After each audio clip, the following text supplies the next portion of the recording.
القرآن قد خصك الرحمن. تمام چیزوں کے لیے سب سے بہترین حل یہ ہے کہ یہ جو دعائیں ہم پڑھتے ہیں ان کو پڑھتے رہیں، اور کوئی پوچھے تو اسی قسم کی چیز اس کو بتائیں.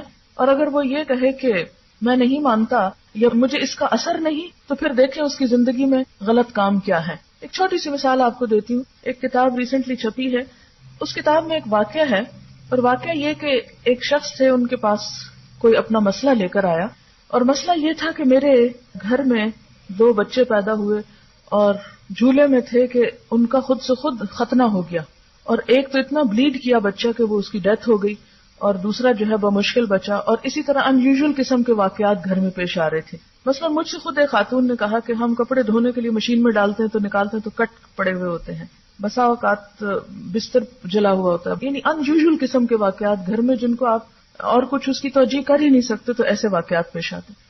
تو انہوں نے کہا کہ اچھا تم یہ بتاؤ کہ تمہارے گھر میں کتا تو نہیں؟ کہنے لگا نہیں کتا نہیں. کہا کوئی تصویر تو نہیں لٹکی؟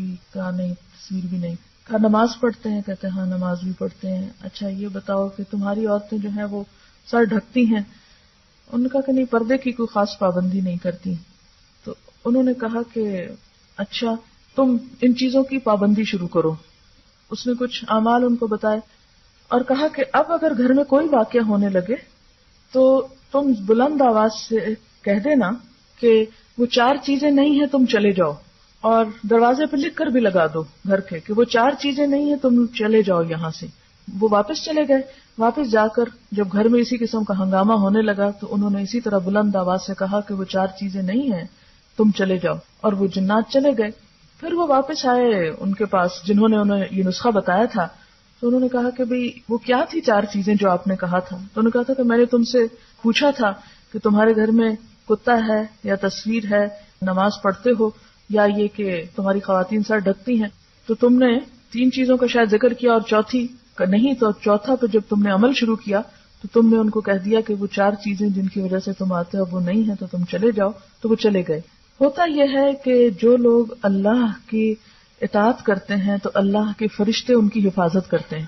سورۃ حامیم سجدہ میں آتا ہے ان الذین قالوا ربنا اللہ ثم استقاموا تتنزل علیہم الملائکہ اللہ تخافوا ولا تحزنوا، کہ جن لوگوں نے کہا کہ اللہ ہمارا رب ہے، ایمان لیا اور کہا اللہ ہمارا رب ہے، پھر اس پہ جم گئے تو ان پہ فرشتے اترتے ہیں جو انہیں کہتے ہیں خوف نہ کرو غم نہ کرو.